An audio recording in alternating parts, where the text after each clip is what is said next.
So this is our first AI automation workflow, and I basically designed it for the cold emailing process. So let's just quickly give you a preview how the automation works. So let's just click on the execute button, and here you can see the AI automation workflow is going to start, and it's going to step by step or to run the process. And here you can see the email is being sent it and status being also updated. So let's just quickly go to the email and see. So yeah, here you can see the email is being sent it, and let's just quickly go to the email and just check like if we got the email or not. So here you can see this is the email that I've got. So this is email workflow automation. So yeah. Hi there, this is Rafi Asim, and I hope you're doing good. So, in this new journey, what I'm gonna do, I'm gonna provide you or I'm gonna share you the information about the AI automations. So, you probably know about what is AI, artificial, and if you don't, I will be sharing a short example or a short definition of it so you can read it. Okay, so now what is AI workflow automation? So basically, there are many tasks that takes humans to do. It takes a long time or it costs you more. So here comes the AI automation. So we basically made an automation process, or you can see a workflow that can do that work on behalf of us, and it costs us less and more easily and more efficiently. So yeah, so let's just pause or let's just stop this intro and just quickly dive into our first AI automation workflow. So basically, this is how the whole workflow looks like, and let's just quickly dive into this. So the whole workflow is consist of steps in the easiest way I'm trying to explain to you. So this is the first step, second, third, and fourth, and so on. So as you can see, this is the first step, and it is defined as a scheduled trigger. So basically, what this step do, this is step define the workflow auto to run the process automatically. So you don't have to click the execution button every time again and again to run the whole process. You can just predefine the workflow, a time frame whenever you wanted to run the whole workflow, and you can define the time into the minutes, hours, or days as well, and so on. So here in the second step, as you can see, I have attached a Google Sheet. So what it does is basically extract the emails from the provided email sheet and forward that emails to the next step. And here we can see in the third step, there's a if node. So before explaining this node, let me just go through you guys on the Google Sheet. And here you can see in the send status, I have defined two values. One is the send for the sended emails, and second to do for the unsended emails. So what this basically if node does, if node just extracted the emails which has been not sended and moved that emails to the next step. So this is how the workflow will run from where it left, not from the beginning of the sheet. And here you can see the next step called defined as a loop node. So basically what loop node does, define the extracted emails into batches and process them one by one.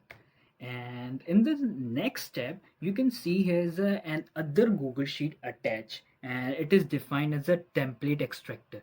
So basically what I have do, I have given the already I have given already three email templates. There is a three emails template, and here you can see there is another node called code. So basically, as I already described you that I have given three email templates to this workflow. So what this node does, it chooses randomly any one of the email template and proceed them to the next step for the email, for the individual emails. And if we can move forward to the next step, here you can see there is a node called as merge.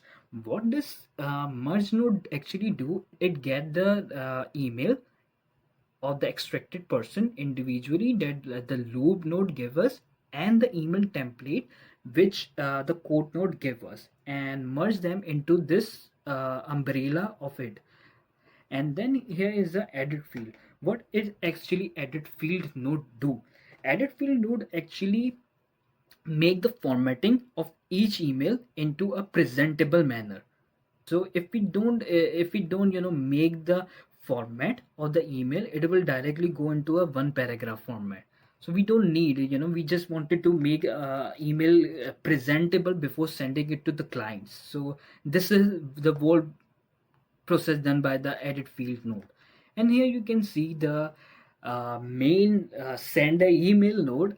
Currently I am using webmail, but you can also use Gmail, Outlook, or any other account that you wanted to use to send the emails. So this is the sender email node.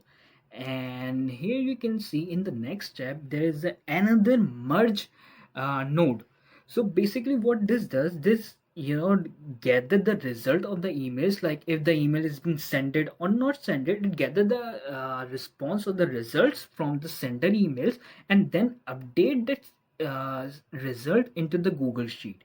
Here you can see the next is attached with the Google sheet. And here in and down below you can see another node. It is called the wait node. It is not necessary required to this, but for the safe side I have added another wait node, so that after every email is being sent, the workflow waited for a specific time and then goes to the second email. So basically why we need a wait node, uh, because like if we send a thousands of emails like in a one go, there is a high chances to rate it into spam folder or either getting blocked. So this is why we need a wait trigger or a wait node. So that's the complete workflow was, and I hope you like it and find it helpful. And I also know like I have made a few mistakes in explaining, but I hope you bear with me. Like this was my first video and I was a bit nervous, and but you can always use the comment sections if you like miss anything or if you don't understand anything. I would love to explain you guys over there as well. And inshallah ta'ala, I will be bringing more useful automation workflows for you guys so that you can use them and to make your work easier and save time. So, thank you. Allah Hafiz.